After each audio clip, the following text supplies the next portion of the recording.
dragon bell.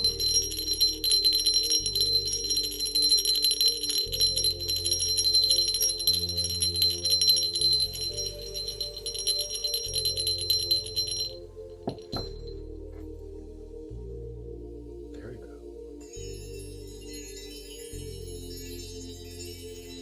Here, let me do a fairy bell cleanse on you. How you guys doing? Good morning.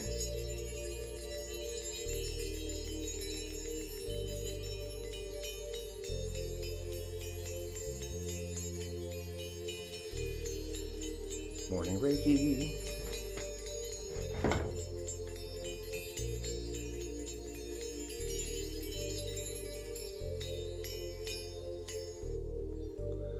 All right. 12 cards, 12 signs, 12 cards, 12 signs, starting with Aries. Aries, maybe you got a lot of housework today, maybe a lot of work at work. This is like being upside down in work. Okay, here this Buddha is inside their home, they're inside their stupa, the Buddha is inside the stupa, and they've got eyes closed and they're focused super deep on some shadow work. And here's like going super deep into some shadow work. This is feeling sensations. You could be feeling within every chakra, everything, okay? So let's balance out the chakras and let's keep ourselves super grounded today, Aries, okay? Because we're going to climb the ladder of ascension here as represented by the stupas, okay? But right now you're really grounding in, okay? You're grounding in and digging in, okay? It looks like it's a drill, huh? Digging for some jewels, cool. Maybe you're going crystal hunting or something, crystal shopping, who knows? But yes, Aries, dig in deep today. You're going to be digging in deep in work. You're going to be digging in deep at home. Okay? It's a 7 chakras balance card. Use some crystals today too. Balance out your chakras. Taurus, what are you focused on? Taurus has got their sights set. Boom, and they're ready to shoot their bow. Bam! Okay, and look, Taurus is focused at this grounding also. If we look at where Siddhartha's pointing his bow, at grounding, and he's like focusing on feeling and feeling a lot. And maybe Taurus is upside down in their feelings right now. So with everything going on in the world and such, a lot of us have some really massive awakenings going on, and we're feeling everything in our house. The world represents our house, our whole house. So maybe we're working on cleaning up some house, and that's what Siddhartha seems to be focused on, a lot of house business type stuff. So keep that focus up, Taurus. You got it going on. And it is 11/11, and dang, guess who gets the 11/11 card today? Gemini. Ooh, damn. It's getting hot in here. Uh-oh, Gemini. Things are looking kind of hot. You have the 11/11 card today. The 4 of Wands. The 4 of Lotuses. Okay, and here we have 2 people making love. All right, so what are you fusing with today? Who are you getting into bed with today? Who are you connecting with today? Okay, because this isn't just like a sex card. This is a card about very, very passionate connections. Okay, who are you passionately connecting with today? What's going on, Gemini? Okay, and there's a lot of masculine energy out there. Here we see the masculine's on top. Okay, this card's upside down. There's a lot of feminine energy in the Twin Flame Collective, but today in the Twin Flame Collective, especially for Gemini, the masculine energy is really taking over. And Gemini, take some action. Go ahead. Go for those passionate, creative projects that you're working on, those things that connect you with you and that connect you with others passionately. Now, for Cancer, you got a 4 card too. Man, so we got a 4 in Gemini, we got a 4 in Cancer. So if you're a Gemini Cancer, we got 2 4s, which equals an 8. Okay, infinity. Now here we have the pig, and he's upside down. Okay, now this pig, he's been lazy, right? Oh man, he got like really lazy and just lazy with his heart work, lazy with his housework, and it's time to get out of that lazy pig mode. Okay, time to get out of the lazy pig mode. Okay, this pig is also this pig represents ignorance. Okay, ignorance, being ignorant to one's own heart, being ignorant to one's own need. What does one need to build a steady foundation of the heart, Cancer? Okay, so we've been doing a lot of shadow work. Woo! And this time, okay, we get in the shadows too long, we're going to be blind and ignorant. Okay, let's get out of the shadows. Let's step ourselves up. Okay, because pigs are very intelligent. Okay, smarter than dogs. Dude, if I could have a pig for a pet, I sure would. So, let's rise up on that intelligence, especially that heart intelligence. Okay, and let's stabilize. Leo, you're getting over some heartbreak, or you're dealing with some heartbreak. There's some type of heartache issues. This is the Three of Swords, or the Three of Vajras. In Buddhism, when you get shot with an arrow, bam, you get hit twice. First, you get hit with the actual arrow, and it's like, oh shit, somebody shot me with an arrow. Ow, ooh, that hurts. Let me pull that out. Let me fix that up. Okay, but then afterwards, there's that effing son of a bee shot me with an arrow. They shot me with an arrow. Oh man, I'm so mad. I'm gonna get them. And that is the second arrow, the arrow of the mental anguish and anger and confusion and doubt and revenge type mindset. Leo, it's time to take the second arrow out. Okay, it's time for some healing. There is some big healing coming. 555 on that clock for Leo. Big healing coming for Leo. Okay, this heartache season is over for you. Coming up with Virgo, you've got the devil reversed, overcoming some addictions, okay? Cutting off ties with devilish influences within your life, okay? You are no longer being the devil, or maybe you're upside down in a recovery right now, a recovery from something. Okay, so here the devil, okay, he's super hot, right? Okay, but what happens when you take a flame, you put it out in the earth, you put it out, right? So we're putting out the flames of the devil, okay? That devil within, whatever's burning you up inside, we're putting that out, no mas. Okay, you're overcoming addictions, you're overcoming, and you know, when it comes to addictions, it could be physical addictions, it could be mental addictions, it could be emotional addictions. Okay, addictions aren't just drugs, and you're overcoming it. Good job, Virgo. Libra, look at you, cutting off the angry snake before it gets to bite you. Here we have a Seven of Wands, and here this person has the higher ground. As the snake tries to come in and strike, that snake's going to hit that sword, and he's going to get his head cut off. Okay, but still remember, you cut off the snake of a head, you got to stomp on it too. Okay, you got to crush it with a stone, because that snake's head can still strike. Overcoming some anger, Libra? Overcoming some deep anger that you've had? Good. Okay, winning that battle. You're winning it. You're doing it, Libra. I got you. Here. Have a fist. Boom. Have a fist. Boom. Yeah, there we go. Overcoming that anger. Very, very good job, Libra. I am so proud of you. Coming up, Scorpio, you're upside down in some healing. Upside down in some healing. Okay, here's the Garuda. Okay, the Garuda is a protector. This is like Archangel Raphael. He comes in and he can cut things up with his sword and heal at the same time. Okay, here this Garuda raises this double Vajra with this magic, but this Garuda is upside down. This could also be a Knight of Cups coming in with a message that you really don't want to hear. That's kind of make your heart kind of go, ugh. Okay, so watch out for this person coming, because I'm actually feeling it kind of make your intuition kind of boil, and you're like, ugh. Okay, so watch out for this person, this masculine figure that may come in and bring in this message that you just really don't want to hear, because it's going to kind of hurt your heart. Also, this is upside down like this, or just when the Garuda shows up, I always see a grandfatherly figure coming to protect you. Okay, a grandfatherly figure coming to protect you. That was Scorpio.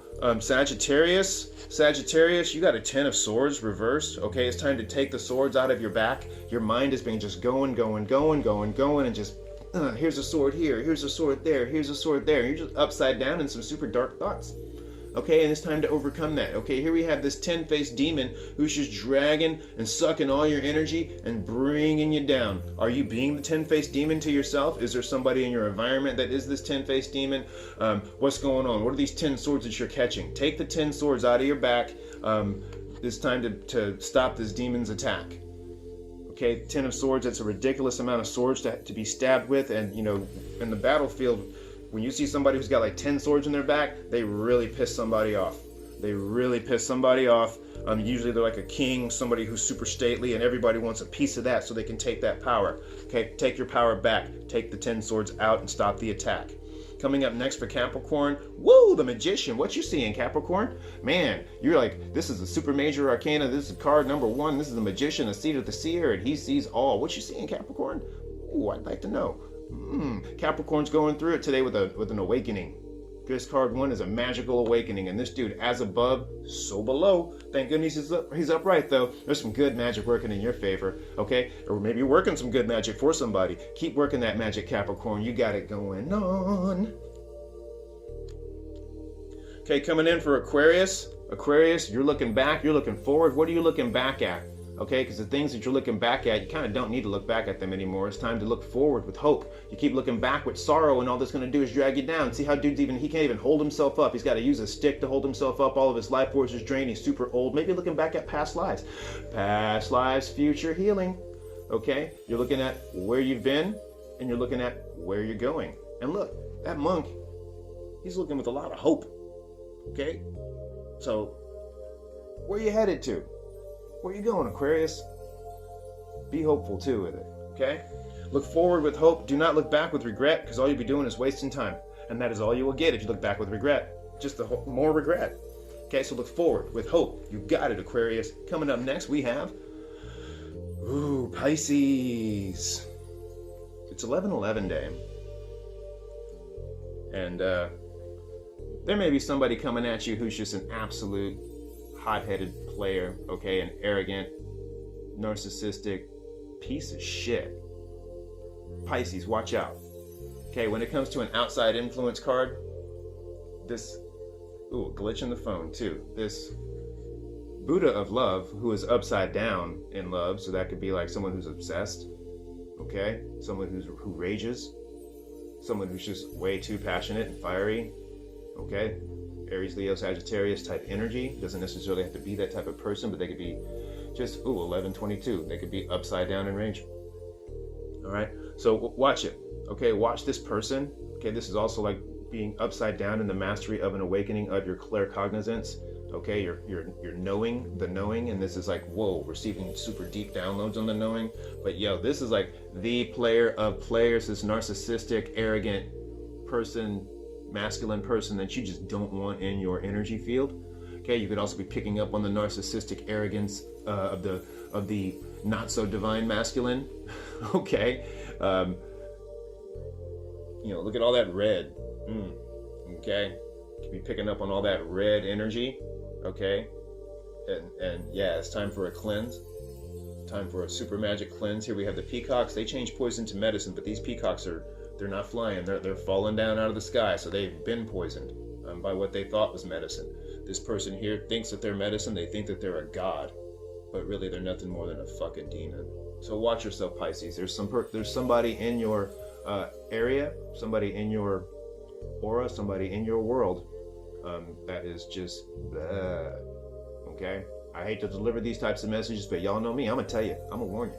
Okay, this this King of Wands is upside down. That's narcissistic, player, abusive, toxic asshole. Totally. So watch out for that person. Okay, you got this, Pisces. Your claircognizance will go off. You'll be like, ooh, I know that you're just okay. Your claircognizance will freak out when this person shows up. With that said, we have our bonus card, Mamaki, the Sakti of Jewels, and she is elemental. She is super elemental. She is an earth witch, but she is all about the 5 elements. Okay, Mamaki asks you to balance out the 5 elements to make a 5 elements offering. Okay, look back down in my feed for the 5 elements altar, for a quick 5 elements altar. I'll put it back up in the stories for you guys. But yes, Mamaki is all about, and see, she has peacock feathers. She's taken those peacock feathers and she's like, no, we're going to banish and change poison to medicine. Peacock feathers are also used in exorcisms. I use them in exorcisms and banishings all the time. Okay, and the peacock feather is so powerful, it just sweeps away. The peacock feather can be used to ward off the evil eye. Okay, so get some evil eye stuff up today. Okay, ward off the evil eye, you guys. Balance yourselves out with the 5 elements: fire, water, air, earth, and you are the 5th element of spirit. Okay, and here we have these 2 horses. Okay, like spirit horses, and they're ready to raise you up and lift you up. Okay, raise up that energy. So, everybody, we got this beautiful, happy 11/11 day coming up on 15 minutes for my Instagram audience. We're going to be doing a Osho Buddha wisdom deck. It's the Osho Buddha discovery deck for the oracle reading. All right, so like, share, subscribe, comment, all that stuff. You all know what to do, my Instagram fam. And then I'll catch up with everybody on YouTube so you can see the extended reading. Okay, be sure and like, follow, share, subscribe, all that stuff on YouTube. Let's build up my following. I'm trying to get to over 100 followers so I can get a cool YouTube URL. Okay, so I can really appreciate your support. I love you guys. Fairy blessings. Dragon songs. And a blast of Reiki. Have a good day.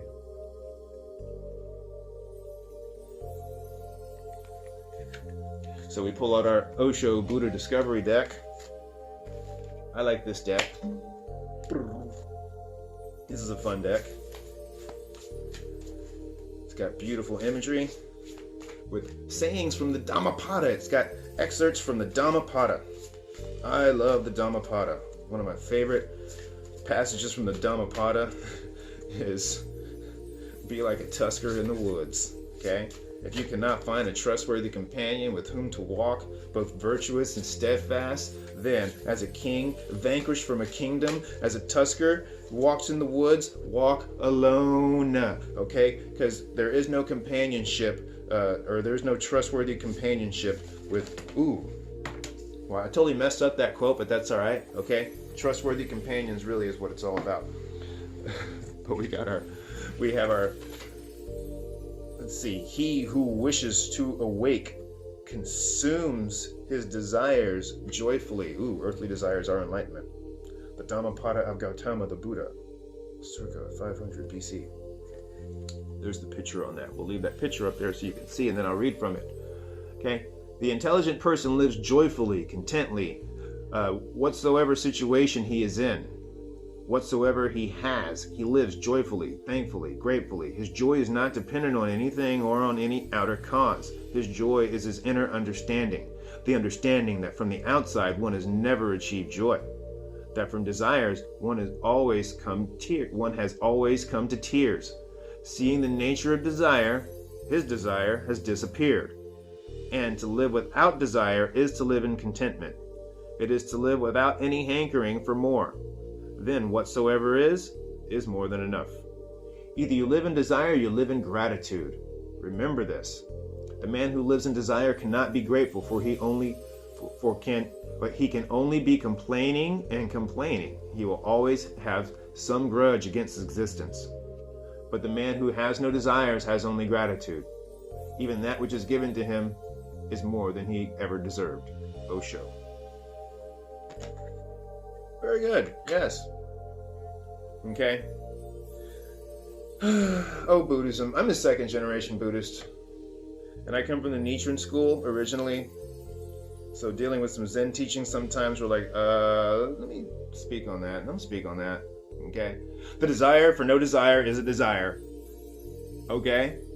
The desire to have no desires is a desire. Earthly desires are enlightenment. We are of this earth, we have desires, and they lead us to enlightenment. The desire for enlightenment is a desire. The desire for no desires is a desire. To want to try to get to no desires, that is a desire. So how are you going to wipe out your desires when you got to have desire to get to the world of gratitude? I desire to get to a level of gratitude. Okay, cool, get there. Okay, but remember, desiring to get there still requires desire. Even to live and to work moment by moment to live in a state of gratitude requires the desire to live in a state of gratitude. So, Osho. Oh wow, and that was card 21. I was born on June 21st. So Osho, that's what I say to you, bro. Yes, live in gratitude. Do your best to tame your desires and keep them in check. But to try and wholly extinguish your desires is actually foolish. Okay, because there's a desire to live. Okay, there's a desire to help others. There's the desire to eat, keep yourself nourished. There's a desire to keep yourself clean. Okay, if I don't have that desire to keep myself clean, I'm gonna walk around smelling like shit. So thank you, ego, for your desires. Okay, because your desires, when kept in check, help keep me looking good, help keep you looking good, help keep us on the straight and narrow. Okay? I desire to have no ego. Okay? Yeah, alright. I don't have an ego. Well, you had to have a desire to get to no ego. Okay? And to work with no ego on a moment-to-moment basis requires a desire to work with no ego. And that requires actually ego. So, yeah. Love, light, darkest of blessings, y'all.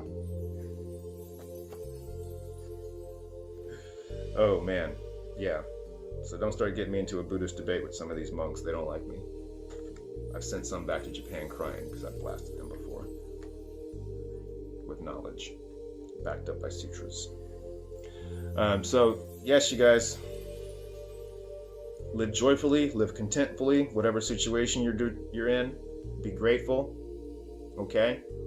Keep your desires in check, and understand that, to try and extinguish all of your desires is actual foolishness, because you still need some desires to keep yourself alive, okay?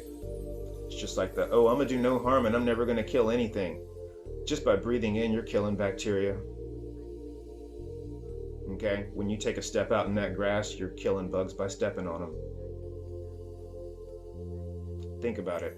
Okay? You cannot live a life of not doing harm. It's impossible.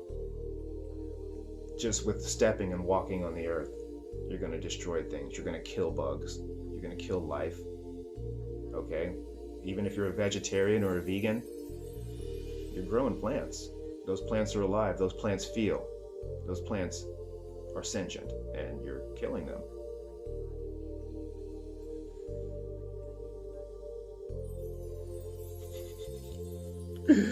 Oh man, they got me all in super monk mode. Okay, so keep your desires in check, you guys. Keep your desires in check. Live joyfully, live in gratitude. Happy 11/11. Okay, today is a day of divine union, so union of self with self. That's what's most important. Before you can come into union with others, you must come into union with self, or your union with others will crumble. Because if you don't know you, how are you going to know them? Manifest the best today. I love you guys. Thank you for listening to my rant. Oh boy, I can go off on some Buddhist topics. Keep your desires in check.